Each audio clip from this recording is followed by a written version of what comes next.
বিক্রি করার সময় বলেছিল এই বাড়ি থেকে পালিয়ে যাচ্ছে আমাদের কাজের লোক গোলাম, এর চরিত্র ভালো না, চুরি করার আছে, এই জন্য ওকে আমরা বিক্রি করে দিচ্ছি গোপনে, আপনি যদি নিতে চান নিয়ে যান। এখন বলেন তো যে লোকগুলো দিল গোলাম ছিল, চোর ছিল, চরিত্র খারাপ ছিল, ইউসুফ নবী ওই সময় কোন কথা বলেছিলেন? বলেন বলেন, জবাব দেন।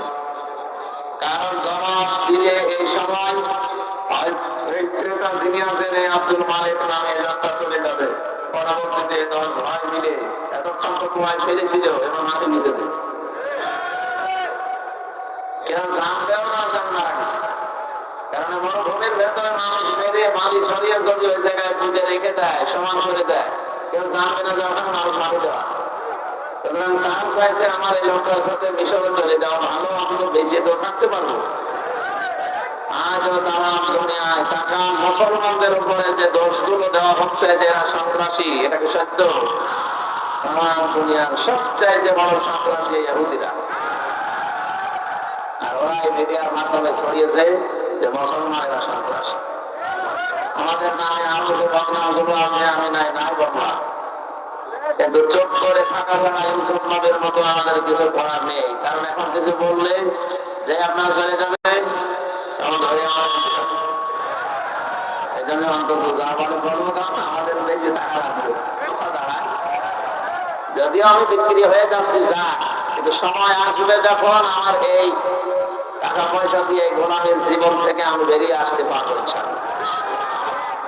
সুতরাং ইবাদত মনে করে যারা এসেছেন আজকের আলোচনার বিষয় কাজের সময় কাজ, এটা যে দুনিয়ার বিষয় না, শুধু আল্লাহ তাআলা কোরআনে আয়াত নাযিল করে জানিয়েছেন, এটা গুরুত্বপূর্ণ একটা বিষয়। রব্বানা আতিনা ফিদ দুনিয়া হাসানা, হে আল্লাহ দুনিয়ার হাসানা দাও, কল্যাণ দাও, শান্তি দাও, নিরাপত্তা দাও, রিজিক দাও, জানো। তাহলে দুনিয়ায় আগে চাওয়ার জন্য শিখিয়ে দিচ্ছে কে? আফিল আখিরাতি হাসানা, এরপর আখিরাতে দিও। আল্লাহ কিন্তু আগে আখিরাতের কথা দিয়ে পরে দুনিয়ার কথা দিতে পারতেন। কারণ দুনিয়ায় যা ঠিক নেই, তাফসীর আছে আয়াতের, এই যারা দুনিয়ায় ঠিক হবে না ও আখিরাতেও ঠিক হবে না। এজন্য দুনিয়াকে আগে শান্তি করা দরকার। শান্তি মানে হাসানা দিয়ে ভরপুর করা দরকার। দুনিয়ার হাসানা আমরা পেয়েছি তাফসীরে প্রায় 10টা। এগুলো যদি কেউ পান তাহলে সে দুনিয়ার হাসানা পেয়েছে। আফিল আখিরাতি হাসানা, আখিরাতের হাসানা 5টা। যদি কেউ 5টা পরবর্তীতে পায় সে আখিরাতের হাসানা পাবে। আমিনা আযাবান নার, শেষে বলা হচ্ছে আল্লাহ তুমি চাই করো জাহান্নামে আমাদের দিও না, এই আগুন থেকে আমাদের বাঁচাও। জাহান্নাম থেকে কেউ যদি বাঁচতে চায় মাত্র 1টা কাজ দুনিয়ায় করা লাগবে। কয়টা? মানে আয়াতের প্রথম কথা যে দুনিয়ায় শান্তি দাও। কোন জায়গায়? আরো জোরে বলেন। পৃথিবীতে শান্তি পেতে হলে কাজে থাকা লাগবে। কাজ এটা হওয়ার আগে আল্লাহর নির্দেশ মতো। শুধু কাজ কারবার যারা করে কাজে কোনো কষ্ট নেই, আপনি কি এটা ভাবে? কষ্ট আছে। যারা ব্যক্তিগত অর্থনীতির মাধ্যমে যে মানুষজন সক্ষম অর্জন করে এ কাজের কষ্ট নেই, আছে। 2টা কাজেই কষ্ট আছে। একটা দেখানোর পথ হচ্ছে আল্লাহ, আর একটা দেখানোর পথ হচ্ছে শয়তানের। আমরা যেহেতু মানুষ, আল্লাহর সৃষ্টির সেরা, আমরা গোলাম আল্লাহ, দাস আল্লাহর, বান্দা আল্লাহ, এই জন্য আমরা দেখানোর পথে চলবো আল্লাহ। শয়তান আমাদের প্রকাশ্য দুশমন বা শত্রু। শত্রুর সাথে দুশমনের সাথে যে আচরণ করা লাগে আমরা ইনশাআল্লাহ এখন থেকে তাই করব। অনেকে মনে করে শয়তান মানে ও যে আছে, শয়তান হোক। পৃথিবীতে আর শয়তান নেই। ইন্নাল মুবাযযিরিনা কানু ইখওয়ানা শায়াতিন ওয়া কানা শাইতানু লিরাব্বিহি কাফুরা। এই পৃথিবীতে যারা অপচয় করে তারা শয়তানের ভাই।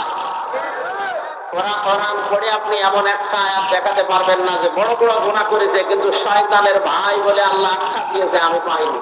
এই শুধু একটা গুনাহ কারণে যারা অপচয় করে এরা কি বলেন বলেন, কত বড় কঠিন বিষয় এটা। অফিসে অপচয় আজ দেদারসে চলছে।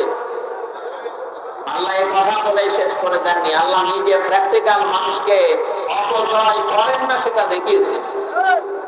বিজ্ঞান আজ প্রমাণ করছে মানুষের এই খাবার খাবার পর পাকিস্তানিতে যে যেটা হজম হয়, রস ওখান থেকে তৈরি হয়ে ওই খাবারের উপরে যখন পড়ে ফোটা ফোটা হয়ে যখন খাবারগুলো হজম হতে সাহায্য করে, এটা এমন দামি জিনিস, এটা যদি না পড়ে আপনার খাওয়া হজম হবে না। বিজ্ঞান প্রমাণ করছে এই রসটা তৈরি হতে শরীরের বিভিন্ন নির্যাস দিয়ে আল্লাহ এই রসটা বানায়, অনেক দামি জিনিস এটা। এজন্য যতক্ষণ আপনার পেটে খাবার থাকে ফোটা ফোটা করে ওইটা পড়ে, খাবার বন্ধ হয়ে গেলে অটোমেটিক মেশিনের মতো ওটা বন্ধ হয়ে যায়। যেহেতু ওটা খাবার হজম করার জন্য লাগে, খাবার না থাকলে ওটা দরকার নেই। এত দামি জিনিস খাবারের নির্যাস দিয়ে ওটা বানানো হয়। আমার আল্লাহ এটা অপচয় করবেন, নষ্ট করবেন, এই জন্য আল্লাহ এটা অটোমেটিক বন্ধ করে দিয়েছেন। দুনিয়ার মানুষকে জানিয়েছে তোমরা আর যাই বড় অপচয় করবা না, আমি নিজে অপচয় করি না। আমরা বুঝলাম শয়তানের ভাই যারা অপচয় করে, যারা আরো জোরে বলেন, শয়তানি আমরা দেখতে পাই না। যারা বাংলাদেশে আজ অপচয় করবে এরা আমাদের দুশমন, শত্রু। দ্বিতীয় নম্বরে শয়তান বলা হয় তাদেরকে যারা অশ্লীলতা ছড়ায়। শয়তান জান্নাতের ভেতরে হযরতে আদম এবং হাওয়াকে উলঙ্গ অবস্থায় দেখে খিলখিল করে এসেছিল। এটা তার মানালাম। সূরা আরাফের ভেতরে আমার আল্লাহ জানিয়েছেন হযরত আদম এবং হাওয়া তাদের দুইজনের পোশাক যখন খুলে পড়ে গেছে, শয়তানের ইচ্ছা ছিল না যে তাদেরকে জান্নাত থেকে বের করে দেবে। না, জান্নাতে আছেন থাকেন, অসুবিধা নেই, কিন্তু আমার লজ্জা স্থান আমি দেখবো। এজন্য শয়তান যৌনতা ছড়াতে ভালোবাসে। আজও যারা বিভিন্ন জায়গায় যৌনতা ছড়ায় বুঝবেন এটা আসল টাটকা নির্ভেজাল শয়তান। এদের সাথে সম্পর্ক হবে শত্রু এবং দুশমনের মতো। মানুষরা অনেকেই নিজে অন্যায় করে আর দোষ দেয় শয়তানের। কাজ করছে নিজে আর গালি দেয় শয়তানকে। তবে ওইটা বুঝে যদি গালি দিতে পারেন, যারা অশ্লীলতা ছড়ায় নিজেদেরকে প্রদর্শন করে চামড়ার ব্যবসা করে, এই মানুষগুলো শয়তান। মানা লাগবে এবং শয়তানকে যেভাবে মনে করেন দুশমন, শত্রু, এদেরকেও ঠিক ওই আচরণ আপনার করা লাগবে। হয়তো আপনি কখন নিজেই শয়তান হয়ে যাবেন কে বলেন না। শয়তানের আরেকটা কাজ আছে, নারীকে পুরুষ বানাতে চায়, পুরুষকে নারী বানাতে চায়। কোন পুরুষ যদি নারীর বেশ ধরে, নারী যদি পুরুষের বেশ ধরে, সঙ্গে সঙ্গে আল্লাহ নিজে তাদের উপরে লানত করে। মুহাদ্দিসে দেহলভী রাহমাতুল্লাহ আলাইহি গভীর রাজনীতিতে তিনি কোরআনে কারীম পড়ছিলেন, সূরা ইয়াসিন তেলাওয়াত করছেন। তার মাটির উপর দিয়ে দুইটা জিন যাচ্ছিল। কোরআনে কারীমের মধুর আওয়াজ শোনার পরে তাদের পথ চলার গতি থামিয়ে দিয়েছে। মুহাদ্দিস সাহেবের তেলাওয়াত শুনছে, শুনতে শুনতে নিজেরা হারিয়ে গেছে। নিজেদের আকৃতি পর্যন্ত তারা পাল্টিয়ে স্বর্গের রূপ ধারণ করেছে। জিনদের অভ্যাস হচ্ছে ওরা 24 ঘন্টার ভেতরে যে কোনো এক সময় নয় সাপ নয় বিড়াল এগুলো হওয়ায় লাগবে ওদের। এজন্য রাতের বেলা অনেকে বের হওয়ার পরে কালো বিড়াল যারা দেখেন, সবগুলো কালো বিড়াল না, ওগুলো যে একটা জিনও আছে। ওগুলো দেখলে আপনি একেবারে সরাসরি যদি দেখেন বলবেন আস্তাগফিরুল্লাহ, আর একটু বেশি পারলে আয়াতুল কুরসি পড়ে মুখে পুদিয়ে নেবেন। নাইতো যদি দুষ্ট হয় আপনাকে ক্ষতি করে দেবেন। মুহাদ্দিস সাহেব নামাজ শেষ করার পরে ঘরের ভেতরে তাকিয়ে দেখলেন দুইটা সাপ খেলা করছে। পাশে গিয়ে বললেন, তোমরা যদি জিন হও চলে যাও, কারণ উনি জানে জিনেরা সর্বের রূপ ধারণ করে। একবার, দুইবার, তিনবার বলার পরে ওরা জায়গায় দাঁড়িয়ে আছে। উনি মনে করলেন এটা না সাপ হবে। ঘরের থেকে লাফিয়ে এনে পিটিয়ে মেরে ফেললেন জায়গায়। এই জিনদের বাবা মা তাদের খবর হয়ে গেছে সন্তান কোথায়। অনুসন্ধান করতে করতে সে মুহাদ্দিস সাহেবের ঘরের ভেতরে পেয়েছে। মুহাদ্দিসকে সহ দুইটা সন্তান মরা নিয়ে গেছে তার নিজেদের দেশে। জিনদের লক্ষ লক্ষ জিনেরা আছে। এটা তাফসীরে আফগানিতে পাবেন আপনি। আমি শিক্ষার জন্য বলছি। লক্ষ লক্ষ জিনদের সামনে জিনের পিতা ডাক দিয়ে বললেন, মহাদি সাহেব, আপনি আমার দুইটা সন্তানের পিটিয়ে মেরে ফেলেছেন। আমি ইচ্ছা করলে কোরআনের নির্দেশ অনুযায়ী আপনাকে মেরে ফেলতে পারি। কারণ কেউ যদি কাউকে হত্যা করে তার তিনটা শরত আছে। এক নম্বরে তাকে মেরে ফেলা লাগবে, দুই নম্বরে ওই লোকটা যদি জরিমানা দিয়ে দিয়ত দিয়ে তার পরিবারস্থ লোকদের কাছে ক্ষমা নিয়ে নেয়, এটার দ্বারা তার মাফ হবে। আমাদের দেশে মানুষ হত্যা করার জন্য যে ফাঁসির অর্ডার দেওয়া হয়, 30 বছর জেল দেওয়া হয়, এটা কিন্তু কোরআনের নিয়ম না। আমি বহু মানুষকে এই 3টা বছর জেলে থাকা অবস্থায় মার্ডার মামলার আসামি দেখেছি। জিজ্ঞাসা করেন, হুজুর, আমি অন্যায় ভাবে হোক আর ন্যায় ভাবে যেভাবে হোক একটা মানুষ মেরে ফেলেছি, আমার যে সরকার 30 বছর জেল দিলে এই দেশের আইনে আমার কি মাফ হয়ে যাবে? আপনি যাকে মারলেন এর বিনিময়ে এক কথা হচ্ছে আপনাকে মেরে ফেলা লাগবে। দ্বিতীয় কথা হচ্ছে যদি মেরে ফেলা না হয়, ওই লোকটা আত্মীয় স্বজন যারা আছে, ছেলে মেয়ে, বাবা মা, স্ত্রী, তাদেরকে আপনার, ওরা যদি বলে 20 লাখ টাকা দেন আপনাকে মাফ করে দেব, আপনি যে ক্ষতি করলেন ওই টাকা দিলে আপনি মাফ পেয়ে যাবেন। 20 বছর 30 বছর আপনারা জেল খাটাবেন। এটা ইসলামের নিয়ম ছিল। এটা কি ছিল? কোরআনে কারীম আয়াত শোনালেন জিনেরা, ইয়া আইয়ুহাল্লাযীনা আমানু কুতিবা আলাইকুমুল কিসাসু ফিল কতলা। ওহে যারা ঈমানের দাবি করো তাদেরকে বলছি, হত্যা আমাদের হত্যা এটা আমি আল্লাহ লিখে দিলাম। কি করলাম? আরো জোরে বলেন। আল্লাহ কিন্তু ফারাজা শব্দটা দেননি। আলেম যারা আছেন তাদেরকে বলছে আল্লাহ কুতিবা দিয়েছেন। ফরজ শব্দ দিলেও তো অর্থ হয়ে যেত, কাটাবা দিলেন কেন? আমি যদি এখন এখানে সভাপতি যিনি আছেন বলি যে এই জমিটা আপনাকে আমি দিয়ে দিলাম, মৌখিক, এর কোনো দাম আছে? জমিও আমার না, এর দেওয়ার ক্ষমতা আমার নেই। আর আমি যদি এই জমির মালিক যিনি তাকে দিয়ে দলিলে সই স্বাক্ষর করে লিখে ওনার হাতে বলি এই যে লিখিত, ওই জিনিসের দাম নেই। আর আপনি বলেন আল্লাহ শুধু ফরজ শব্দ দিলে দিতে পারতেন না, দিয়ে প্রতিভা দিয়ে এটা জানিয়েছেন যে বিধানটা ছোটখাটো না, গুরুত্বহীন না, এটা কিন্তু লিখে সই স্বাক্ষর করে দলিল করে দিলাম, এর দাম আছে। এদেশে যারা দায়িত্বে আছে আজ 53 বছর, এই আয়াতটা যদি ঠিক এইভাবে বুঝে স্বাধীনতার পরে এদেশের সংসদে আয়াতটা কায়েম করে দিতে পারতো, বঙ্গবন্ধু হত্যার বিচার আমরা অনেক আগে পেয়ে যেতাম। সুতরাং সঠিকভাবে যদি বিচার ব্যবস্থায় এই আয়াতটা এখন যারা দায়িত্বে আছে সংসদে কায়েম করতে পারে, আগামীতে কিয়ামতের আগে দেশে আর অন্যায় কোনো মার্ডার হবে না। গ্যারান্টি আল্লাহর গ্যারান্টি আজ পর্যন্ত মিথ্যা হয়নি, হওয়ার সম্ভাবনা নেই। কথা বলেন না কেন? আপনি তো মেনে দেখেন না কেন?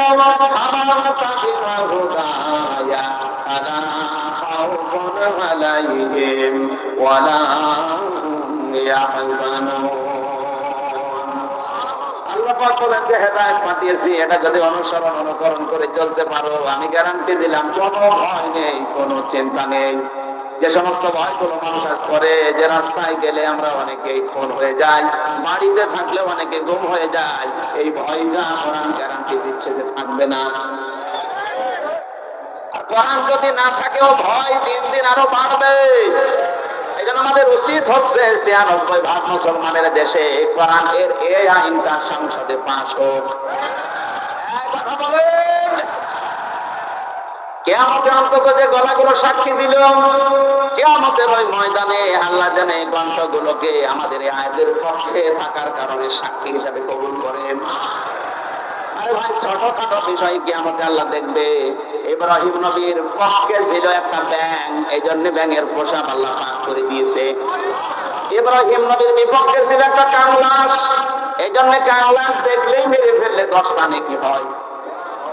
কোরআনের দ্বারা কোনো কাজ কিন্তু হয়নি, কাংলাসের দ্বারা কোনো কাজ হয়নি, ব্যাঙের দ্বারা কাজ হয়নি। কারণ এমন আগুন জ্বলছিল 1 কিলোমিটার উপর দিয়েও যদি পাখি উড়ে যায় ঝলসে পড়ে যেত। এত বড় বিশাল অগ্নিকুণ্ড, এখানে ব্যাঙের পোশাকের কাজ হবে? বলেন না কেন? কিন্তু ব্যাঙের এই পোশাককে হযরত জিবরাইল দেখার পরে জিজ্ঞাসা করলেন, তুমি যে পোশাক করো কোনো কিছু করতে পারবা? ব্যাংকার বলেছিল, ফেরেশতা আমি জানি আমার পোশাকে কাজ হবে না, কিন্তু আমার মালিককে আমি দেখাতে চাই যে আমি তোমার খলিলের পক্ষে আছি, ওই বেটা নমরুদের বিপক্ষে আছি। আল্লাহ এত বেশি পছন্দ করলেন কথাটা, ওই দিন থেকে কিয়ামত পর্যন্ত যত ব্যাঙ আসবে সব ব্যাঙের পোশাককে আল্লাহ প্রাণ বলে ঘোষণা করে দিয়েছেন। এই এদিকে তাকান, একটা ব্যাঙ ইব্রাহিম নবীর পক্ষে থাকার কারণে যদি তার পোশাক পর্যন্ত পাক হয়ে যায়, আমরা যে নবীর পক্ষে আছি তিনি কিন্তু খলিলুল্লাহ না, তিনি হাবিবুল্লাহ। বলেন বলেন, খলিলুল্লাহ হাবিবুল্লাহ পার্থক্য কি? খলিল বলা হয় ওই বন্ধুকে যে বন্ধু আমার আল্লাহর জন্য সব করতে পারে, আর হাবিব বলা হয় ওই বন্ধুকে যে বন্ধুর জন্য আমার আল্লাহ সব করেছেন। করে বলেন সুবহানাল্লাহ। ইব্রাহিম নবীর পক্ষে থাকার কারণে যদি ব্যাঙের পোশাক পাক হয়ে যায়, আমরা মুহাম্মদ রাসূলুল্লাহ হাবিবুল্লাহর পক্ষে থাকলে আমাদের জীবন পাক হয়ে যাবে। এখানে আল্লাহর আয়াতের পক্ষে যারা সায় দিলেন, আপনি মানেন না সেটা আলাদা, কিন্তু আপনাকে রায় দেওয়া লাগবে যে আমরা এই আয়াতটা সংসদে দেখতে চাই। হাজারো মানুষ জেলখানাতে, প্রায় 1 লাখের উপরে মানুষ এখন জেল কাটছে সারা বাংলাদেশে। অধিকাংশ গুলো লক্ষ্য করলে দেখা যায় মার্ডার মামলা। গাজীপুরের কাশিমপুর কারাগারে প্রায় 1200 মানুষ এখনো ফাঁসির দণ্ডাদেশ নিয়ে মাথায় দিয়ে কন্টেম ছেড়ে কাটাচ্ছে। 10,000 মানুষ ওখানে আছে, 4 জেল মিলে প্রায় 1200-1300 মানুষ শুধু ফাঁসির আসামি, এদের ফাঁসি দেওয়া হবে। এদের 1 নম্বর অপরাধ হচ্ছে মানুষ হত্যা করেছে, এই কারণে তো ফাঁসি দেয়। জিন্দার পিতা ডাক দিয়েছে, মুহাদ্দিস সাহেব আমি কিন্তু আয়াত অনুযায়ী আপনাকে মেরে ফেলতে পারি, কিন্তু আমার একটা হাদিস জানা আছে, কোন সৃষ্টি যদি তার আকৃতি পাল্টিয়ে ফেলে তাকে মেরে ফেললেও কোনো গুনাহ নেই। আমার সন্তান 2টা তাদের নিজেদের আসল আকৃতি পাল্টিয়ে সর্পের আকার ধারণ করেছে। আপনি যেটা বললেন যে 3বার তাদের বলার পরও তারা শোনে নাই, এই জন্য আপনি না বুঝতে পেরে মেরে ফেলেছেন। আমি আপনার কোনো দোষ দিতে চাই না, তবে একটা কথা, যে কোরআন শুনতে গিয়ে জীবন গেছে, স্থান ত্যাগ করে না। আপনার মধুর কণ্ঠ দিয়ে আমাদেরকে ওই কোরআন থেকে একটা কিছু শুনিয়ে বিদায় করেন। শাহ ওয়ালিউল্লাহ দেহলভী রহমাতুল্লাহ আলাইহি তার মধুর কণ্ঠ দিয়ে কোরআনের সবচাইতে সুন্দর সূরা যেটা সূরা রহমান তেলাওয়াত করে শোনালেন। আর রহমান আল্লামাল কোরআন খালাকাল ইনসানা আল্লামাহুল বায়ান। হাজার দিনের অজ্ঞান হয়ে গেছে, হুঁশ যাদের ছিল তারা সঙ্গে সঙ্গে বলে উঠেছে,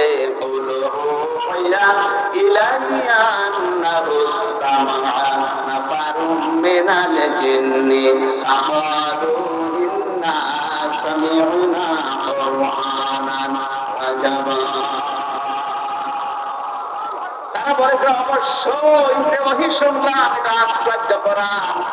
শব্দের দিকে খেয়াল করেন, ইয়াহদি ইলার রুশদি ফাআমান্না বি। ইয়াহদি ইলার রুশদি ফাআমান্না বি। যে কয় মিনিটে আমরা কোরআন শুনেছি, এই কোরআন আমাদেরকে হেদায়েতের পথ বলে দিয়েছে। আপনি মনে হয় বুঝতে পারবেন, জিনেরা কোরআন শুনেছিল কয়দিন? মাত্র কয়েক মিনিট। কয়েক মিনিট লাগে সূরা রহমান পড়তে। এই কয়েক মিনিট শোনার পরে তাদের সিদ্ধান্তের দিকে তাকান, ইয়াহদি ইলার রুশদি ফাআমান্না বি। এই কোরআন আমাদেরকে হেদায়েতের পথ বলে দিয়েছে, আমরা ঈমান আনলাম। ওয়ালান নুশরিকা বিরাব্বিনা, আমরা জীবন চলে গেলেও কোনদিন আল্লাহর সাথে আমরা শরীক করব না। এখানে আলেম নেই, এই যে আলেম বসে আছে, 2টা জিজ্ঞাসা করেন মজার আগে লাশ অর্থ হয় কখনোই না।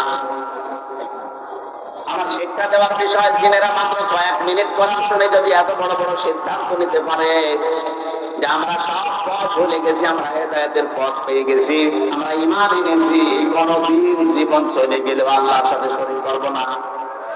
আর আমরা সেই জন্মের পর থেকে কোরআন শুনে আসছি। আমাদের কি এখন শিরক বন্ধ হয়েছে? আজকে বলেন আমরা ঈমান আনতে পেরেছি? না। অনেকে আমরা জানি যে ওযু করলে ওযু ভেঙে যায় 7টা কারণে, নামাজ পড়লে নামাজ ভেঙে যায় 19টা কারণে। ঈমান আনলে ঈমান ভেঙে যায় 10টা কারণে। এখানে যত মানুষ বসে আছে শুধু বিজ্ঞ আলেম গুলো বাদ দিয়ে যদি জিজ্ঞাসা করা হয়, ভালো ভালো মুসল্লি পর্যন্ত বলতে পারবে না যে ঈমান ভাঙা যে 10টা কারণ। পারবে? ঈমানও ভেঙে যায়, মানুষের আমল ভেঙে যায়। এখন যদি বলেন আমলের আবার হাত পা আছে নাকি ভেঙে যায়? হ্যাঁ, আমল ভাঙে। আমল কিভাবে ভাঙে আমি বলবো। এই এলাকায় যদি কারো আমল এরকম থাকে ভেঙে গেলে আমার কিছু করার নেই। আল্লাযীনা কাফারু ওয়া সাদ্দু আন সাবিলিল্লাহি আদাল্লাহু। সূরা মুহাম্মাদের প্রথম আয়াতে আল্লাহ জানিয়েছেন যারা কুফরি করে আর যারা আল্লাহর পথে বাধা সৃষ্টি করে, আদাল্লাহ ইউদিল্লু বাবে ইফআল, বাংলা অর্থ দাঁড়িয়েছে আমলের বহু বচন আমাল। কোন মানুষ যদি কুফরি করে আর আল্লাহর পথে বাধা সৃষ্টি করে, সে যেভাবে হোক ওর জীবনের পেছনের আমল আল্লাহ সব নষ্ট করে দিয়েছে, ভেঙে ফেলেছে। এ কোরআন শুনতে আসবে মানুষ আল্লাহর পথে না শয়তানের পথে? আরো জোরে বলেন। মাওলানা আমিনুলকে যারাই বাধা দিয়েছে আমি সজ্ঞানে স্বেচ্ছায় একেবারে বাস্তবতার সাথে মিলিয়ে কোরআন সামনে নিয়ে বলছি, আপনি নামাজ পড়তে পারেন, পাগড়ি মাথায় দিতে পারেন, হজ করতে পারেন, কোরআন অনুষ্ঠান চালু হবে বাধা দেওয়ার জন্য যারাই বিভিন্ন কায়দায় চেষ্টা করেছেন, আপনারা আমল ভেঙে গেছে। কোন হুজুর কি আসবে এবার নিয়ে আসেন। যদি মনে করেন না বানিয়ে বলছি, সূরা হুজুরাতের 2 নম্বর আয়াতের ব্যাখ্যা আছে, বিশ্ব নবীর উপরে যদি কেউ কথা বলে তাহলে তার আমল আল্লাহ নষ্ট করে দেয়, অথচ লোকটা জানেও না যে আমার আমল নষ্ট হয়ে গেল কি করে। লা তারফাউ আসওয়াতাকুম ফাওকা সাওতিন নাবিয়্যি ওয়া লা তাজহারু লাহু বিল কওলি কাজহারি বা'দিকুম লিবা'দিন আন তাহবাতা আমালুকুম ওয়া আনতুম লা তাশউরুন। কোন ইমানদার যদি নবীর উপরে কণ্ঠ দিয়ে উচ্চ আওয়াজে কথা বলে, হে নবী আপনি জানিয়ে দেন তার আমল আর নেই, সব নষ্ট হয়ে গেছে। আমি বানালাম কাবা এখনো পর্যন্ত মসজিদে নববীতে নবীজির রওজার উপরে এটা স্বর্ণের অক্ষর দিয়ে লেখা আছে। আপনি বলেন তো এখানে নবী আছে কিয়ামত পর্যন্ত দুনিয়ায় আসবে? আরো জোরে বলেন বলেন। নবী তো আসবে না কিয়ামত পর্যন্ত, এই আয়াতটা আল্লাহ কোরআনে দিল কেন? আবার তারপর বোঝাতে দিয়েছেন, এই কারণেই দিয়েছেন বর্তমান, ভবিষ্যৎ, প্রেজেন্ট, ফিউচার। কারণ কিয়ামত পর্যন্ত নবী আসবে না, নবীর ওয়ারিস আলেমরা আসবে। মাওলানা আমিনুল যাই হোক, ওনার নিয়ে অনেক সমালোচনা আমিও শুনেছি হোক, কিন্তু নামের আগে তো আলেম লেখা আছে। কথা বলেন না কেন? আপনি এটা অস্বীকার করতে পারবেন যে কামেল পাস করেনি? অন্তত এই দেশের শিক্ষা ব্যবস্থা অনুযায়ী উনি তো আলেম, এই দেশে সবাই জানে মাওলানা আমিনুল আলেম। আপনি যাই করেন না কেন, উনি তো আর গানের অনুষ্ঠান দেয়নি যেটা আপনি বন্ধ করে দেবেন। কোরআন শোনার যে ব্যবস্থা করার জন্য চেষ্টা চালিয়েছিল, এমনি এমনি চোখ দিয়ে পানি বের হয়নি। একটা মানুষ কতটা দুঃখ পেলে 15 দিন ঘুমাতে পারেনি, আপনাদেরকে কোরআনে কারীম শোনাবে এই জন্যে। সুতরাং কোরআন শুনতে যারা বাধা সৃষ্টি করেছেন, সে যেভাবেই হোক না কেন আপনার আমল কিন্তু ভেঙে গেছে। এদিকে নামাজ ভেঙে যাওয়ার কারণ আমরা জানলাম কয়টা? 19টা। কয়টা? ওযু ভেঙে যাওয়ার কারণ কয়টা? আমল ভেঙে যাওয়ার কারণ কয়টা? 2টা। আমরা শুনছি সূরা মুহাম্মাদের প্রথম আয়াত বলে দিলাম না যে 2টা। কথা বলেন না কেন? পৃথিবীর যে কোনো জিনিস আপনি দেখবেন সেটা নষ্ট হয়ে যাওয়া, ভেঙে যাওয়ার একটা ক্রম আছে। আমাদের যে আমল আছে, আমল ভেঙে যায় এই কারণে, নামাজ ভেঙে যায় এই কারণে, রোজা ভেঙে যায় এই কারণে, হজ ভেঙে যায় এই কারণে, যাকাত নষ্ট হয়ে যায় এই কারণে। যাকাত দেওয়ার জায়গা আছে 8টা। কয়টা? 8টা বাদ দিয়ে যদি মানুষ 9 নাম্বার জায়গায় দেয় তাহলে যাকাত ভেঙে যাবে, নষ্ট হয়ে যাবে। জান্নাত যাওয়ার জন্য যেটা আসল দরকার ঈমান, ইমানও মাঝে মাঝে ভেঙে যায়।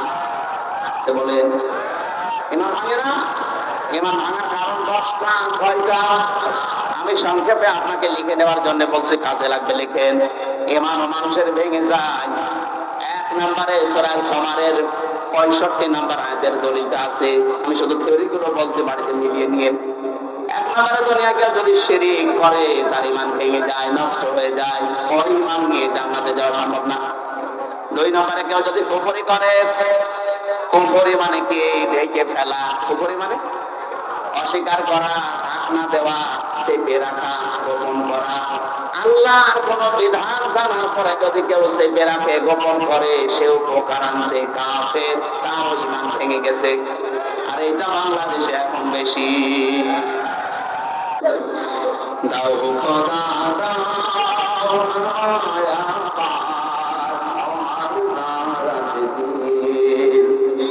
দাওয়াতের মতো বীর সেনানি জানাতে নিঠি দাও খোদা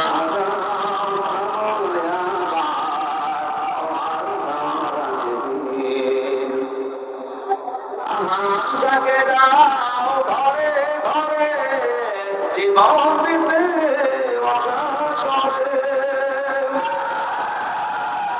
জাগে দাও ঘরে ঘরে জীবন দিতে আমার ভারতে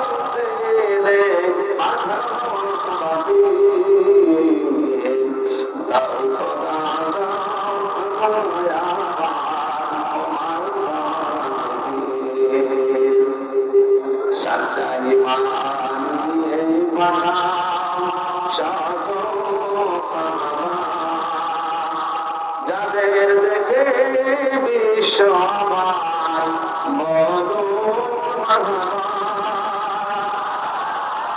আবার পাঠাও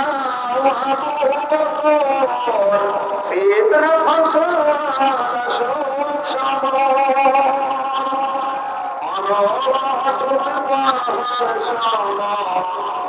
সে মনের দাও খোদা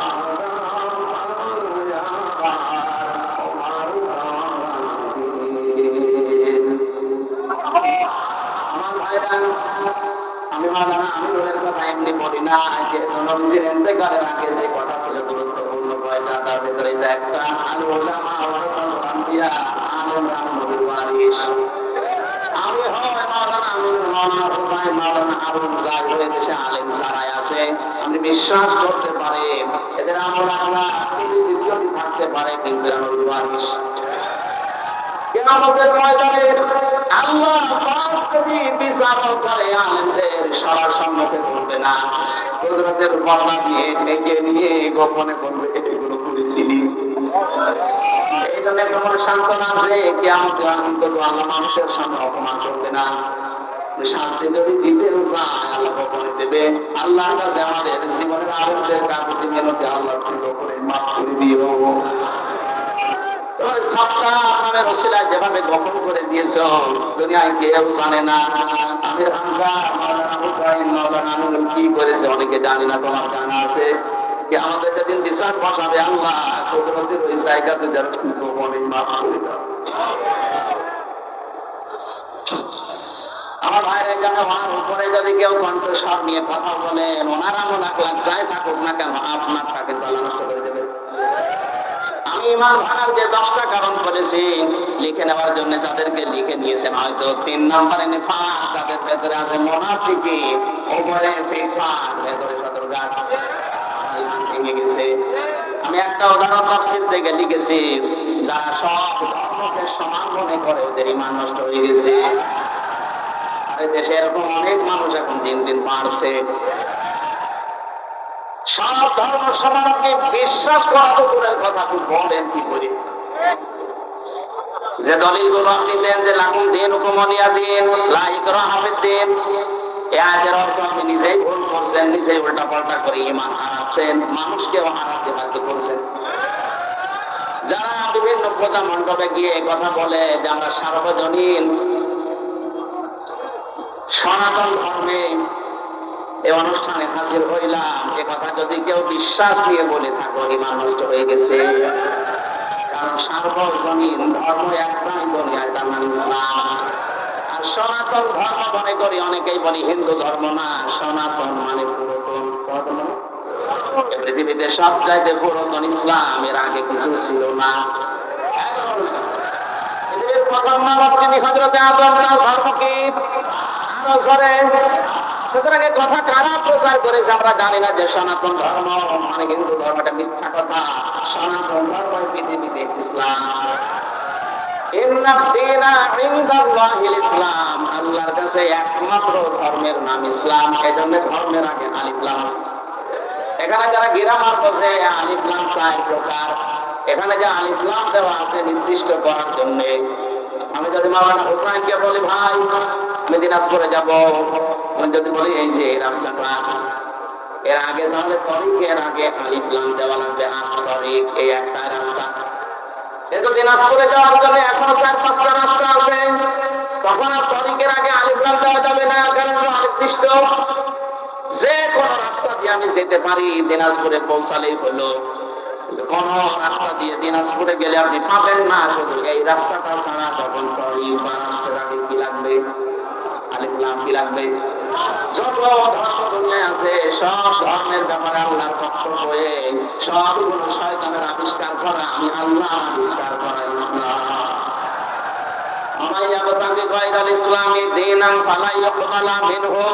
ইসলাম বাদ দিয়ে অন্য কোন ধর্ম নিয়ে, অন্য কোন জীবন ব্যবস্থা নিয়ে কেউ যদি আল্লাহকে রাজি করতে চায়, ওর জীবনের কোনো কিছু আল্লাহ কবুল করছে না, করবে না।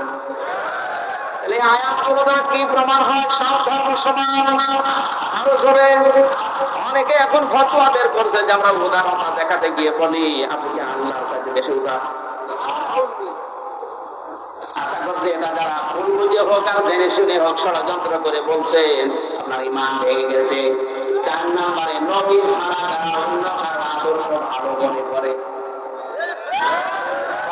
একটা জরিপ পেয়েছিলাম, এদেশে বিশ্ব নবীকে একমাত্র আদর্শ মেনে চলে মাত্র 115 জন।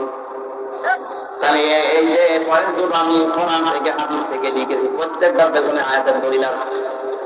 আমি দলিলগুলো লম্বা করে বলতে পারছি না, শুধু আমার সাবজেক্টে যাবো। তাই যারা বিশ্ব নবী বাদ দিয়ে অন্য কাউকে আদর্শ মানে, তাদের সংখ্যা এই দেশে 85 জন। আর একমাত্র যারা বিশ্ব নবীকে উসওয়াতুন হাসানাহ মানে, ওদের সংখ্যা মাত্র 15 জন। আমি হিসাব করে বলে আমরা জিল্লায় যে দেশে 96% মুসলমান আছে, আদর্শ মানে কি আছে? আর ওই আগা আছে। অনেকেই ভাবে যে আগা কেটে দিলেই মুসলমান। ছাগল কি? ছাগল দেয় না। না, ভুল যারা করছেন আপনাকে সংশোধনী দিলাম, আশা করছি আপনার বিবেক খুলবে। এরপরেও যদি আপনি একেবারে সে আবু জাহেলের মতো অমর হয়ে থাকে, আমার মনে হয় আপনার হেদায়েত কপালে আপনি। 5 নম্বরে আল্লাহর বিধান যাদের ভালো লাগে না, এটা সূরা মুহাম্মদের 9 নম্বর আয়াতে আছে। এদেশে এখন নেই। একই আল্লাহর বিধান কোরআনে কারিমে আকিমুস সালাত খুব আদায় করছে, আকিমুস যাকাত খুব দিয়ে দিচ্ছে। কিন্তু একই আল্লাহ বিধান আকিমুদ্দিন, দিন কায়েম করো, ওয়ালা তাতাফাররাকু ফি, এই বিষয়ে কোনো ফতোয়াবাজি করো না। এখানে দিনটা যে কায়েম করা ফরজ, নামাজের মতো, রোজার মতো, অনেকেই জানেও না, মানেও না। অথচ পৃথিবীতে যত নবী এসেছিলেন, আমি আলেমদের বলছি, প্রত্যেকটা নবীর শরীয়তে কম বেশি কোনো মাসলা মাসাইল নিয়ে একটু ঝামেলা ছিল। হয়তো অনেক নবীর সাথে আমাদের নবীটা মেলেনি। যেমন হযরত মুসা আলাইহিস সালামের জামানায় কারো শরীরে যদি লাফাক লেগে যেত, ওই জায়গাটা এরকম মুছে ফেললেই হয়ে যেত। হযরত ঈসা নবীর জামানায় একটু কঠিন ছিল, কোন জায়গায় লাফাক লেগে গেল চামড়া খুশিয়ে খুশিয়ে তুলে ফেলে দিয়ে লাগবে।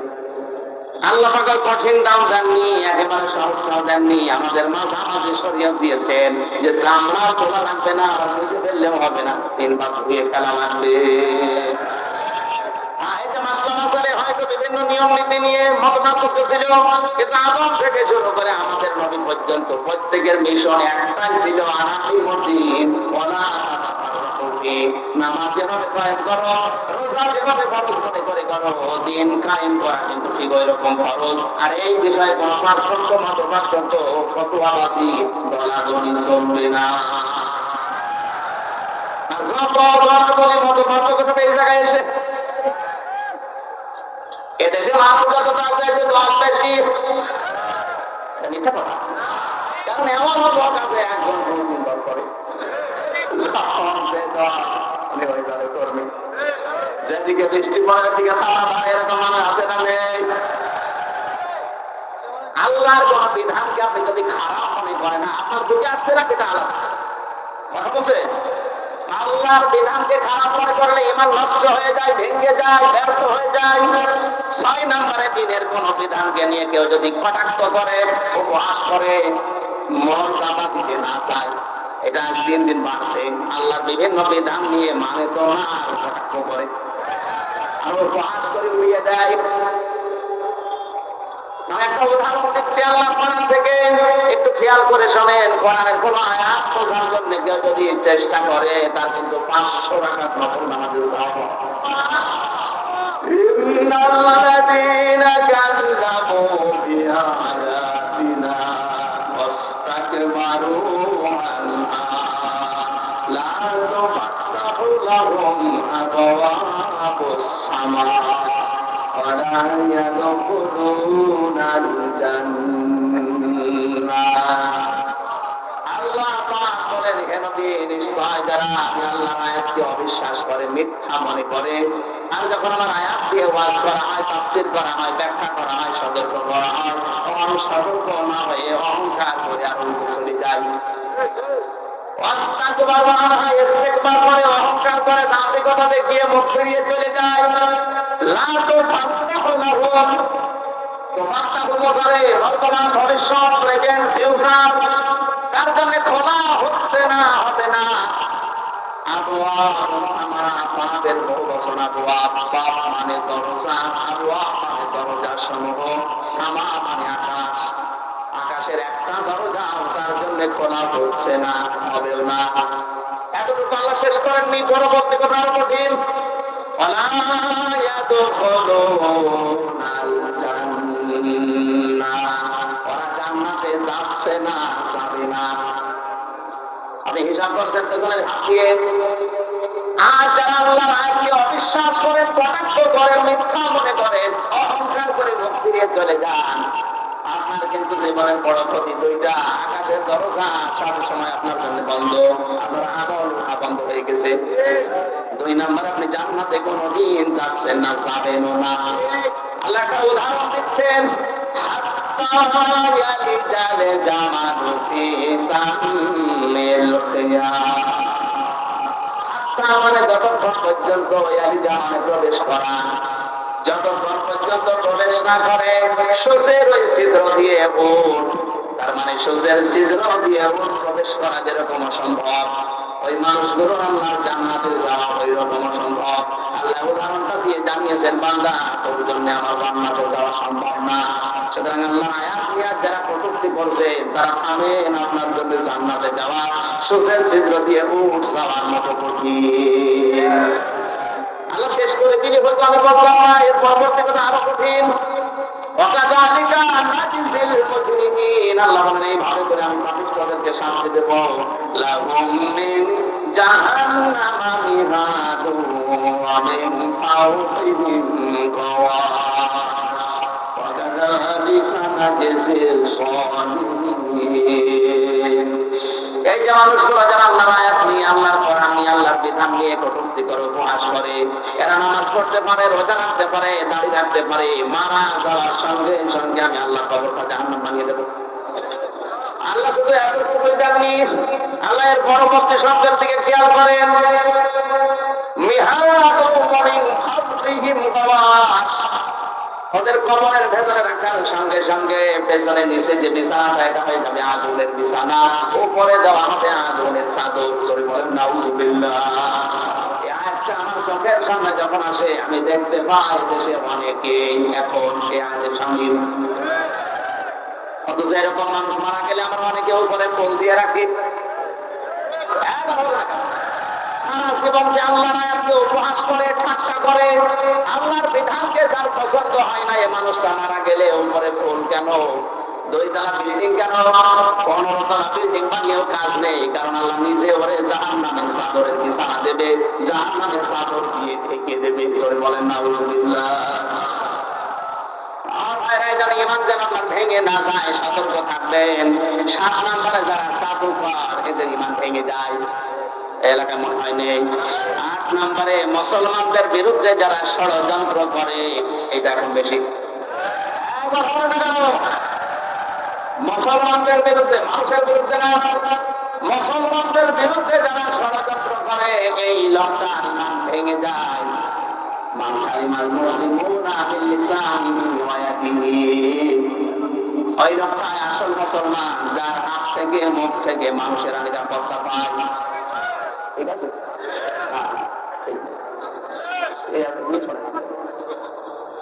এভাবে শুনতে পাবে। আমি অর্থ করলাম, ঠিক আছে। মান সালিমাল মুসলিমুনা মিন লিসানিহি ওয়া ইয়াদিহি, ওই লোকটাই প্রকৃত মুসলমান, তার হাত থেকে মুখ থেকে মানুষেরা শান্তি পায়। ঠিক আছে, কি শোনে ওরা আলেম বলে, আর শব্দের দিকে খেয়াল করে শুনবে, তখন ভুল হলে ধরে দেবে। এমনি এমনি আপনি স্টেজে বসে আছেন না, হয় না। এখানে কিন্তু এই জন্যই তাফসীর মাহফিলে আসা লাগে, সূক্ষ্ম কিছু শব্দ যেগুলো ক্লাসে পাওয়া যায় না, এই শব্দগুলো গবেষণা করে বের করা লাগে। কোন মানুষ যদি মানুষ হয়ে মানুষের উপরে জুলুম করে, তার বিরুদ্ধে কিন্তু আল্লাহ মামলা আছে, এটা আলাদা বিষয়। সূরা শুরা 42 নম্বর আয়াতে আল্লাহ বলে দিয়েছেন, ইন্নামাস সাবিলু আলাল্লাযিনা ইয়াজলিমুনা আন-নাস। আমি আল্লাহর মামলা, আমি আল্লাহর অভিযোগ তাদের বিরুদ্ধে যারা মানুষ হয়ে মানুষের উপরে জুলুম করে। আল্লাহ এখানে ইয়াজলিমুনা মুসলিমুনা দেয়নি, দিয়েছে ইয়াজলিমুনা। হিন্দুকে মানুষ না, খ্রিস্টান, ইহুদি, তাহলে মানুষ পদবাক্যে যারা বিবেচিত, সে যে ধর্মের হোক, ওর উপরে কেউ যদি জুলুম করে, তার অধিকার নষ্ট করে, তার বিরুদ্ধে মামলা করা, এটা আলাদা বিষয়। কিন্তু এখানে আল্লাহর নবী নাস শব্দ দেননি, দিয়েছেন মুসলিমুনা। কি দিয়েছেন? আমি এইটা বোঝানোর জন্য বলছিলাম, ওই লোকটা আল্লাহর কাছে প্রকৃত মুসলিম, যার হাতের দ্বারা আর মুখের দ্বারা মুসলমানেরা নিরাপত্তা পায়। আপনি কেমন মুসলমান? আপনার হাতের দ্বারা আর মুখের দ্বারা মুসলমানেরা শান্তিতে থাকে না, আর আতঙ্কে থাকে। এখানে একই, মানে এই হাত শুধু না, ক্ষমতার হাত, আইনের হাত, টাকা পয়সার হাত, প্রভাব প্রতিপত্তির হাত, এই হাত হতে পারে। এক একটা শব্দের 33টার উপরে অর্থ আছে, সর্বনিম্ন 33টার উপরে 99টা। যেখানে যে শব্দটা থাকবে এভাবে ওইটা ওই জায়গায় আপনাকে লাগানো লাগবে। এই জন্য তাফসীর করতে গেলে এক শব্দের একাধিক অর্থ আপনার জানা থাকতে হয়, আর একটা শব্দের একটা অর্থ জেনে যদি শুরু করতে চান, আপনি করতে পারবেন। কোরআনে কারিমে আল্লাহ দরবা দিয়েছেন, দরবা মানে মারা। দরবা মানে কি? আমাদের যে মিজান মুল সাহেবের পড়িয়েছে, দরবা মানে আঘাত করা, দরবা মানে মারা। অথচ তাফসীরের ভাষায় 33টার উপরে শব্দ আছে। দরবা মানে দৃষ্টান্ত দেওয়া, দরবা মানে সফর করা। আমার শব্দটা এখন মনে নেই, আমার যতটুকু আয়ত্ত আছে আমি মিলাতে পারি কোরআন পড়তে গেলে, যে এই জায়গায় দৃষ্টান্ত হবে, এই জায়গায় সফর করা হবে, এই জায়গায় মারা হবে। আমি যদি ওই মারাটাই জেনে রাখতাম, অর্থ করতে পারতাম। আল্লাহ এখানে মুসলিমুনা শব্দ নাস না দিয়ে নবীজি কেন দিয়েছেন? এখন শব্দ দিয়ে শুধু এই হাত আমরা বুঝি, ক্ষমতার হাতের দ্বারা, আইনের হাতের দ্বারা। যারা মুসলমানদেরকে শান্তিতে থাকতে দেয় না, এরা মুসলমান না। প্রভাব প্রতিপত্তি আছে এলাকায়, টাকা পয়সার মালিক, এই কারণে তাদের এই টাকা পয়সার যে হাত আছে, প্রভাব প্রতিপত্তির হাত আছে, হাতের দ্বারাও অনেকে, অনেক মুসলমানের শান্তিতে নেই। অনেক মুসলমানের প্রভাব প্রতিপত্তি আছে, জোর করে মসজিদের সভাপতি হয়ে বসে আছে, না দিলে আবার রাগ করে। এটা একটু বেশি হয়ে গেল। মসজিদের সভাপতি হওয়ার জন্য কমপক্ষে 5টা গোল লাগে। কয়টা? না ভাই, আমরা এই ওয়াজ করার দরকার নেই। সভাপতি হিসেবে দরকার নেই, আমি ছেড়ে দিলাম প্রচার কাজা। ছেড়ে দিলে অসুবিধা নেই। এখন যারা সংসদ সদস্য কয়েকদিন আগে থেকে আওয়াজ তুলেছে, বাংলাদেশেও কলকাতা মমতার মতো এই দেশে ইমাম আর মসজিদের সরকারি ভাবে বেতন দেওয়া লাগবে। আমির পক্ষে আমাদের সংসদ সদস্য তিনি পিরোজপুরের উনি বলেছে, তার পক্ষে আছে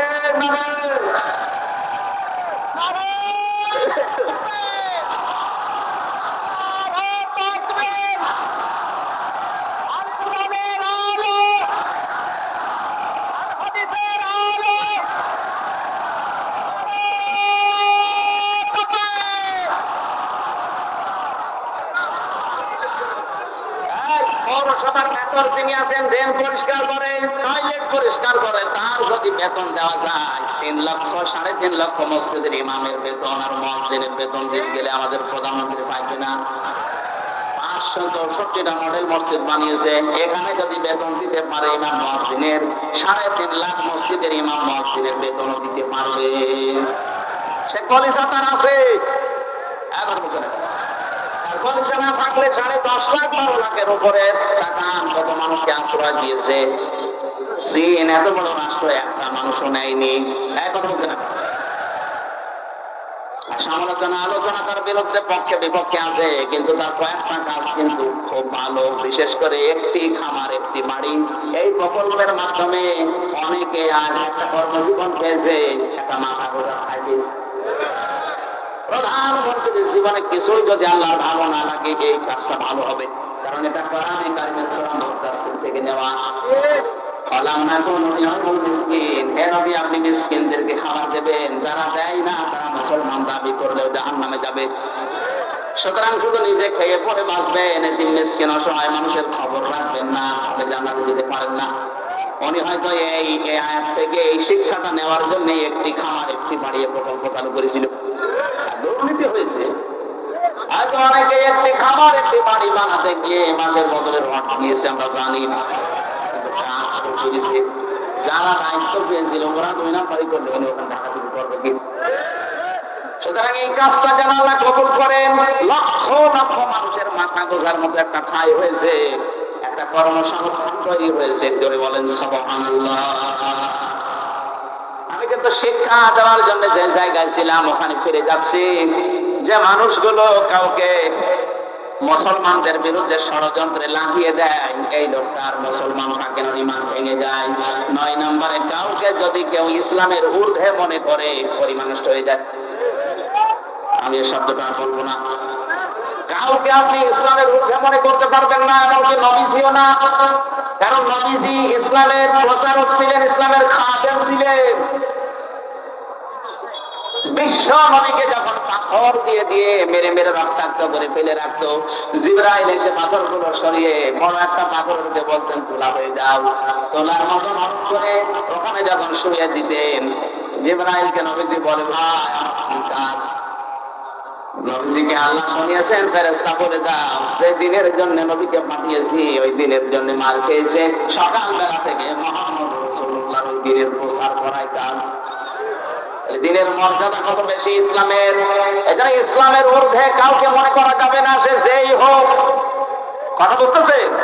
আমার কাছে আগে ইসলাম মানে মুসলিম হিসাবে, এরপর অন্য কিছু। 10 নম্বরে ইসলামের কোন বিধানকে যারা ঘৃণা করে, এটা সূরা সেজদার 22 নম্বর আয়াতের ব্যাখ্যায় পাবেন। তাহলে আমি বলছিলাম দুনিয়াতে অনেক কিছু আছে যেগুলো করলে হয় না, ভেঙে নষ্ট হয়ে যায়। এই পৃথিবীতে শয়তানের যে বন্ধু, এই বন্ধু কিন্তু ভেঙে যায়।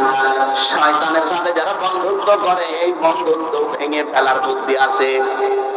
মানে আমরা যারা শয়তানের সাথে বন্ধুত্ব করলাম, এই যে অপচয় করে, অশ্লীলতা ছড়ায়, যৌনতা ছড়ায়, নবীদের তার মানে নবীর ওয়ারিসদের মুখের উপরে জোরে কথা বলে, আল্লাহর পথে চলতে বাধা দেয়, এগুলো সব শয়তানের কাজ। কার কাজ? আল্লাহ আমাদেরকে হেফাজত করুন, বলেন আমিন। আমাদের বাস্তব অবস্থা হযরত ইউসুফ আলাইহিস সালামের মতো। হযরত ইউসুফ নবীকে যখন তার ভাইরা কুয়া থেকে এই মালিক নামে লোকটা তুলে বিক্রি করে দিচ্ছিল, যে দোষগুলো ইউসুফ নবীর প্রতি দিয়েছে তার ভাইরা, একটা দোষও সত্য নয়। বিক্রি করার সময় বলেছিল এই বাড়ি থেকে পালিয়ে যাচ্ছে আমাদের কাজের লোক গোলাম, এর চরিত্র ভালো না, চুরি করার অভ্যাস আছে, এই জন্য ওকে আমরা বিক্রি করে দিচ্ছি গোপনে, আপনি যদি নিতে চান নিয়ে যান। এখন বলেন তো যে লোকগুলো দিল গোলাম ছিল, চোর ছিল, চরিত্র খারাপ ছিল? ইউসুফ নবী ওই সময় কোন কথা বলেছিলেন? বলেন বলেন, জবাব দেন। কারণ জবাব দিলে এই সময় ক্রেতা যিনি আছেন আব্দুল মালিক নামে এলাকা চলে যাবে, পরবর্তীতে 10 ভাই মিলে এতক্ষণ তো কুয়ায় ফেলেছিল এবং মাঠে নিচে দেবে, কেউ জানতেও না জান মারা গেছে। কারণ মরুভূমির ভেতরে মানুষ মেরে মালি সরিয়ে যদি ওই জায়গায় বুঝে রেখে দেয়, সমান করে দেয়, কেউ জানবে না যে ওখানে মানুষ মারি দেওয়া আছে। সুতরাং তার চাইতে আমার এই লোকটার সাথে মিশরে চলে যাওয়া ভালো, আমি বেঁচে তো থাকতে পারবো। আজও তামাম দুনিয়ায় তাকান মুসলমানদের উপরে যে দোষগুলো দেওয়া হচ্ছে যে এরা সন্ত্রাসী, এটা কি সত্য? তামাম দুনিয়ার সবচাইতে বড় সন্ত্রাসী ইহুদিরা। আর ওরা এই মিডিয়ার মাধ্যমে ছড়িয়েছে যে মুসলমানেরা সন্ত্রাসী। আমাদের নামে আরো যে বদনামগুলো আছে আমি নাই নাই বললাম, কিন্তু চোখ করে থাকা ছাড়া ইউসুফ নবীর মতো আমাদের কিছু করার নেই। কারণ এখন কিছু বললে যে আপনারা চলে যাবেন,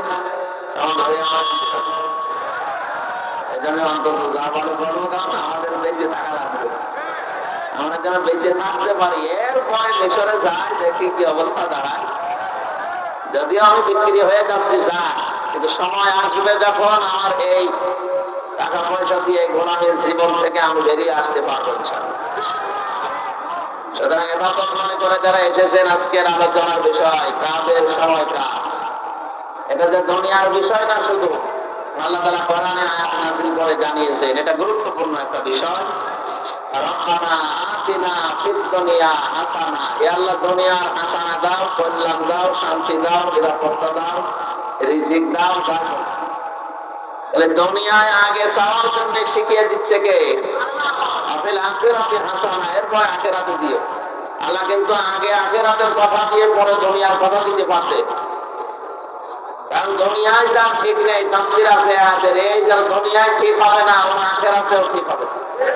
এজন্য দুনিয়াকে আগে শান্তি করা দরকার। শান্তি মানে হাসানা দিয়ে ভরপুর করা দরকার।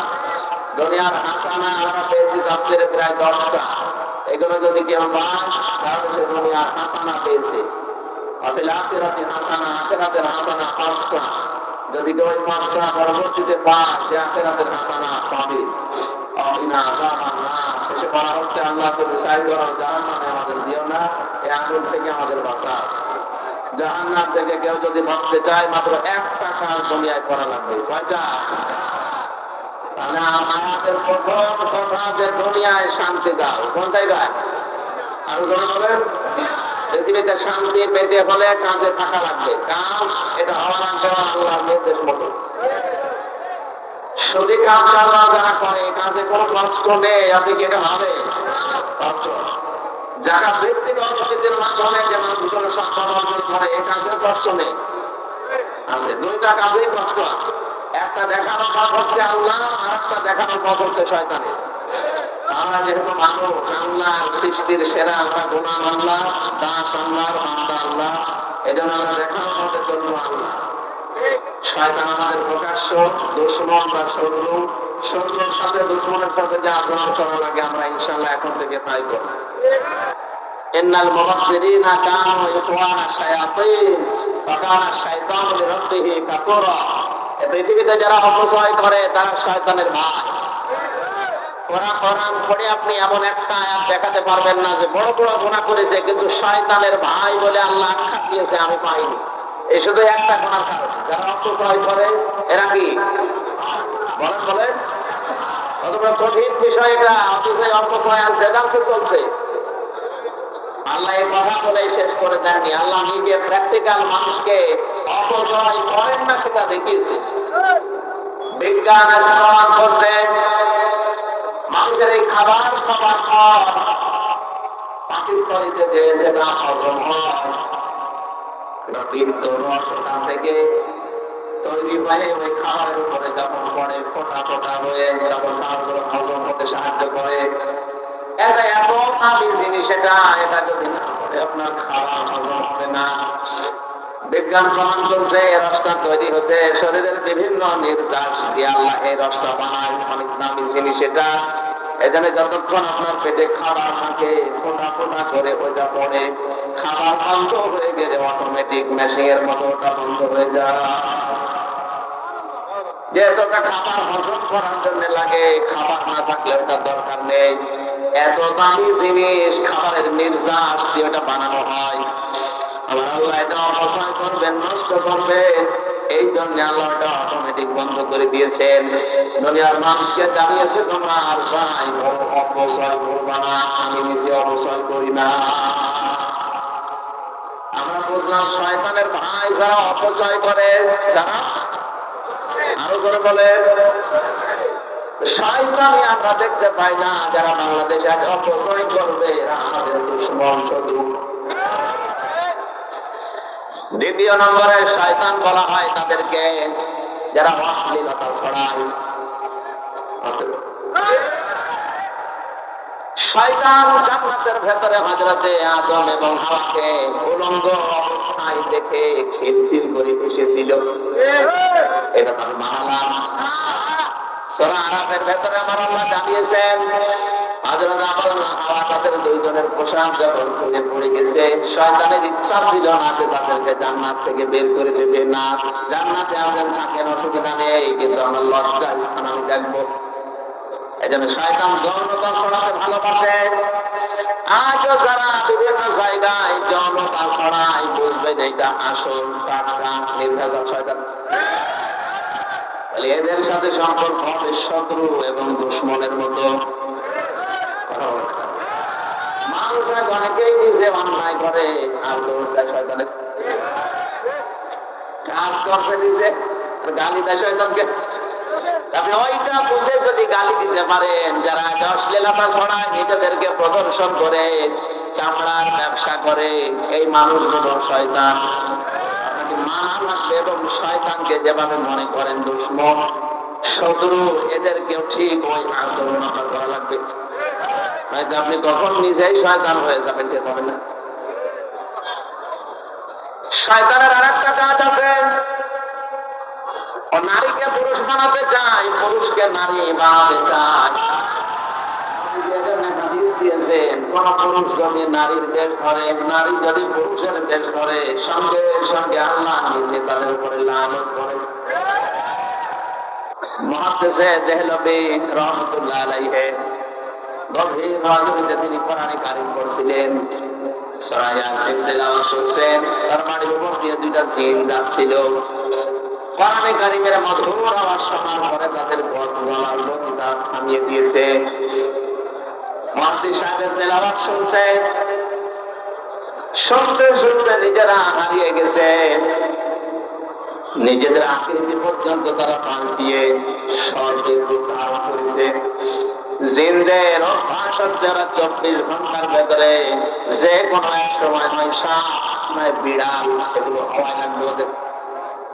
এজন্য রাতের বেলা অনেকে বের হওয়া মানে কালো বিড়াল যারা দেখেন, সবগুলো কালো বিড়াল না, ওগুলো একটা জিনও আছে। ওগুলো দেখলে আপনি একেবারে সরাসরি যদি দেখেন বলবেন আস্তাগফিরুল্লাহ, আর একটু বেশি পারলে আয়াতুল কুরসি পড়ে মুখে পুদিয়ে নেবেন। না যদি দুষ্ট হয় আপনাকে ক্ষতি করে দেবে। মুহাদ্দিস সাহেব নামাজ শেষ করার পরে ঘরের ভেতরে তাকিয়ে দেখলেন দুইটা সাপ খেলা করছে। পাশে গিয়ে বললেন, তোমরা যদি জিন হও চলে যাও, কারণ এই জানে জিনেরা সর্পের রূপ ধারণ করে। একবার, দুইবার, তিনবার বলার পর ওরা জায়গায় দাঁড়িয়ে আছে। মনে করলেন এটা না সাপ হবে, ঘরের থেকে লাফিয়ে এনে পিটিয়ে মেরে ফেললেন জায়গায়। এই জিনদের বাবা মা তাদের খবর হয়ে গেছে সন্তান কোথায়। অনুসন্ধান করতে করতে এসে মুহাদ্দিস সাহেবের ঘরের ভেতরে পেয়েছে। মুহাদ্দিসকে সহ দুইটা সন্তান মরা নিয়ে গেছে তার নিজেদের দেশে। জিনদের লক্ষ লক্ষ জিনেরা আছে। এটা তাফসীরে হাক্কানিতে পাবেন আপনি। আমি শিক্ষার জন্য বলছি।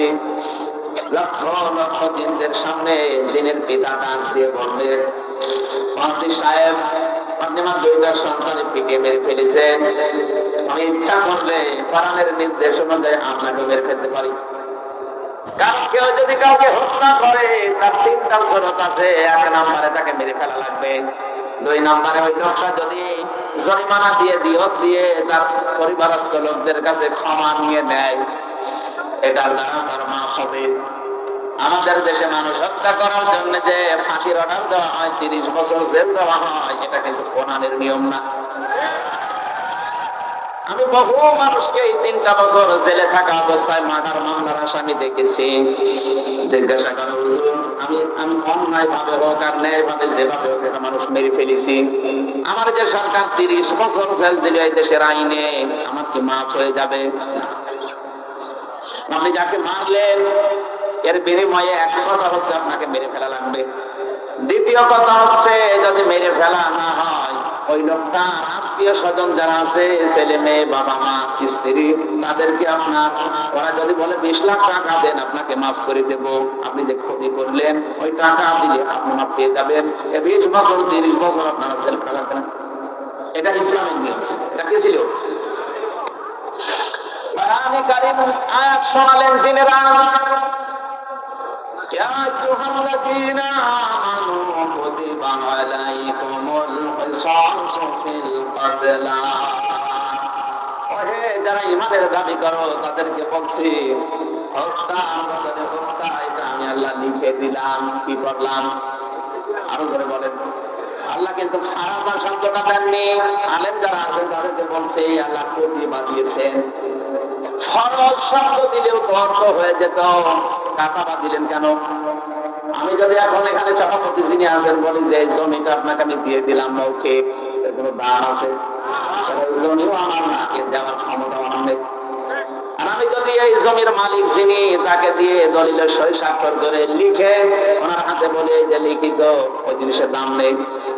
আর আসতে হলে আল্লাহ শুধু ফারাজুল শব্দ দিলে দিতে পারতেন না, দিয়ে প্রতিবাদী এটা জানিয়েছেন যে বিধানটা ছোটখাটো না, গুরুত্বহীন না, এটা কিন্তু লিখে সই স্বাক্ষর করে দলিল করে দিলাম, এর দাম আছে। এদেশে যারা দায়িত্বে আছে আজ 53 বছর, এই আয়াতটা যদি ঠিক এইভাবে বুঝে স্বাধীনতার পরে এদেশের সংসদে আয়াতটা কায়েম করে দিতে পারতো, বঙ্গবন্ধু হত্যার বিচার আমরা অনেক আগে পেয়ে যেতাম। সুতরাং সঠিকভাবে যদি বিচার ব্যবস্থায় এই আয়াতটা এখন যারা দায়িত্বে আছে সংসদে কায়েম করতে পারে, আগামীতে কিয়ামতের আগে দেশে আর অন্যায় কোনো মার্ডার হবে না। গ্যারান্টি আল্লাহর গ্যারান্টি আজ পর্যন্ত মিথ্যা হয়নি, হওয়ার সম্ভাবনা নেই। কথা বলেন না কেন? আপনি তো মেনে দেখেন না কেন?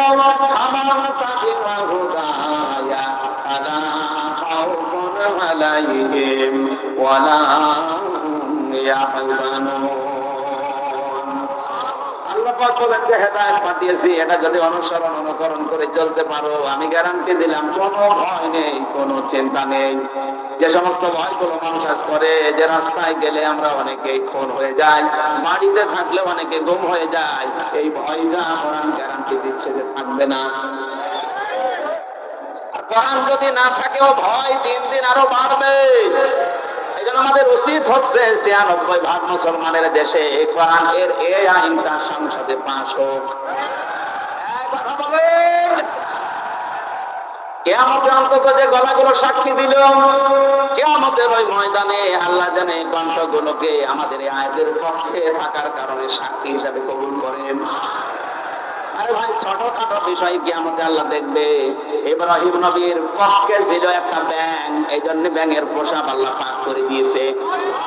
ইব্রাহিম নবীর বিপক্ষে ছিল একটা কাংলাস, এই জন্য কাংলাস দেখলেই মেরে ফেললে 10টা নেকি হয়। কোরআনের দ্বারা কোনো কাজ কিন্তু হয়নি, কাংলাসের দ্বারা কোনো কাজ হয়নি, ব্যাঙের দ্বারা কাজ হয়নি। কারণ এমন আগুন জ্বলছিল 1 কিলোমিটার উপর দিয়েও যদি পাখি উড়ে যায় ঝলসে পড়ে যেত। এত বড় বিশাল অগ্নিকুণ্ড, এখানে ব্যাঙের পোশাকের কাজ হবে? বলেন না কেন? কিন্তু ব্যাঙের এই পোশাককে হযরত জিবরাইল দেখার পরে জিজ্ঞাসা করলেন, তুমি যে পোশাক করো কোনো কিছু করতে পারবা? ব্যাঙটার বলেছিল, ফেরেশতা আমি জানি আমার পোশাকে কাজ হবে না। কিন্তু আমার মালিককে আমি দেখাতে চাই যে আমি তোমার খলিলের পক্ষে আছি, ওই বেটা নমরুদের বিপক্ষে আছি। আল্লাহ এত বেশি পছন্দ করলেন কথাটা, ওই দিন থেকে কিয়ামত পর্যন্ত যত ব্যাঙ আসবে সব ব্যাঙের পোশাককে আল্লাহ পাক বলেই ঘোষণা করে দিয়েছেন। এই এদিকে তাকা, একটা ব্যাঙ ইব্রাহিম নবীর পক্ষে থাকার কারণে যদি তার পোশাক পর্যন্ত পাক হয়ে যায়, আমরা যে নবীর পক্ষে আছি তিনি কিন্তু খলিলুল্লাহ না, তিনি হাবিবুল্লাহ। বলেন বলেন